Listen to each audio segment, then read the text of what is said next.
Welcome back. Today, we're exploring friendships, relationships that God provides for our joy, our growth, and support throughout life's journey.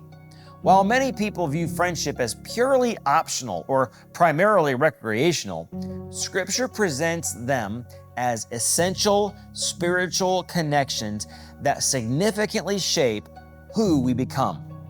In Proverbs 27:17, we read, "Iron sharpens iron, so one person sharpens another." This powerful metaphor reveals that friendships aren't just about companionship, but about mutual growth and character development.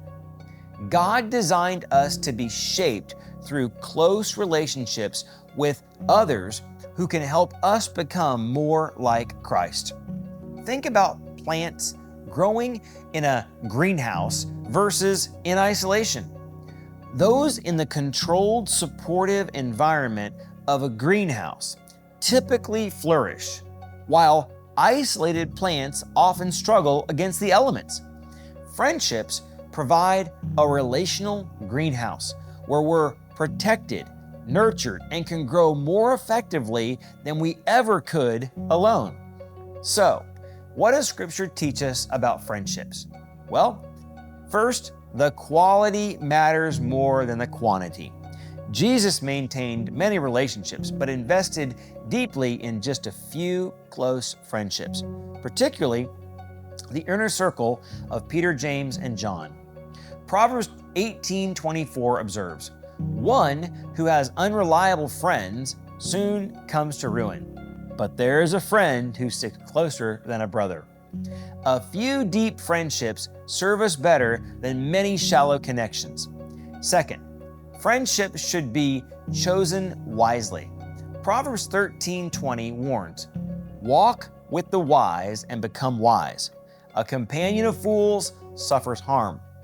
While Jesus befriended sinners to influence them, his core relationships were with those who shared his values and mission. Scripture consistently cautions that our closest friendships shape us for better or for worse. Third, true friendship usually involves honesty and accountability. Proverbs 27:6 states, "Wounds from a friend can be trusted, but an enemy multiplies kisses." In contrast to flattery or conflict avoidance, biblical friendship includes speaking truth in love, Ephesians 4:15.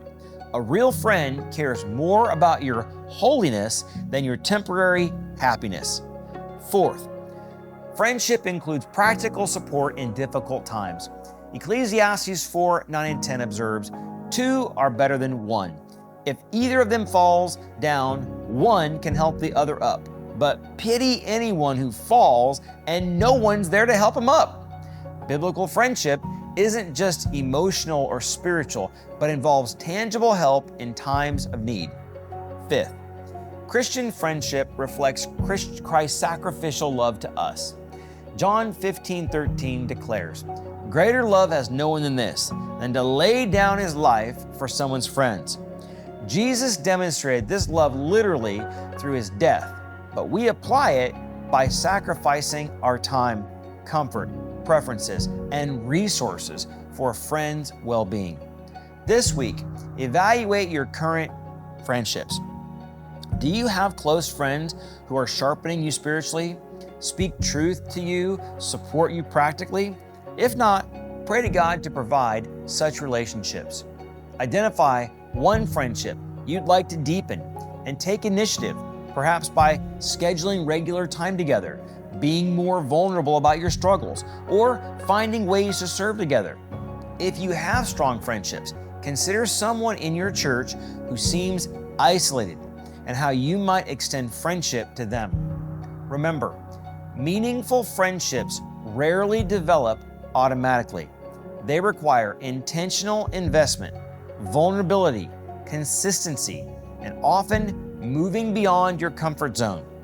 In our increasingly isolated society, cultivating deep friendships may be countercultural, but it reflects God's relational design for human flourishing. As C.S. Lewis observed, friendship is unnecessary, like philosophy and art. not something that helps us survive, but rather something that shows us why we want to survive. Through biblical friendships, we experience a foretaste of the perfect community we'll enjoy eternally with God and each other.